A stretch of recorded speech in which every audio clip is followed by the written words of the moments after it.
আপনারা সব সময় ধানের শীষের পক্ষে ছিলেন, বর্তমানেও পক্ষে আছেন, ভবিষ্যতেও ধানের শীষের সাথে থাকবেন।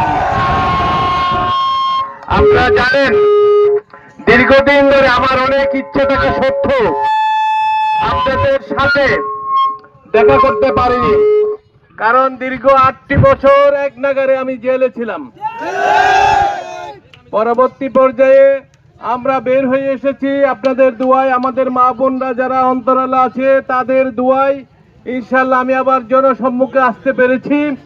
আপনারা সব সময় ধানের শীষের পাশে অতীতে যেভাবে ছিলেন, এবার আপনাদের ধানের শীষ মার্কায় ভোট দিয়ে আপনাদের পাশে থাকার সুযোগ করে দিবেন।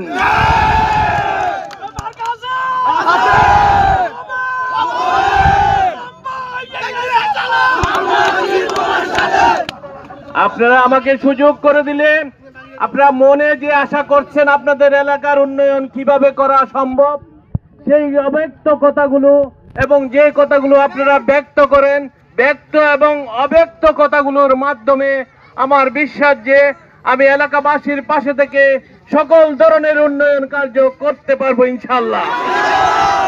আমার সম্মানিত মা বোনরা যারা পদ্মার আড়াল থেকে শুনছেন, তাদের কাছে আমার বিনয়ের সাথে অনুরোধ থাকবে, 12 তারিখ আপনারা সকালে খুব ভোরে অর্থাৎ 7:30টার দিক থেকে আমরা ভোট কেন্দ্রে উপস্থিত হয়ে ধানের শীষ মার্কায় ভোট দিবেন এবং আপনাদের এই দোয়া এবং আপনাদের এই ভোট দেওয়াকে আমি আশীর্বাদ মনে করে সামনের দিনগুলোতে আমার পুরোটা জীবন আপনাদের সাথে থেকে কাটাতে চাই।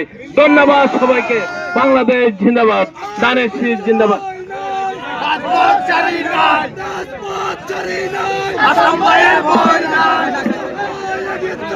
আমরা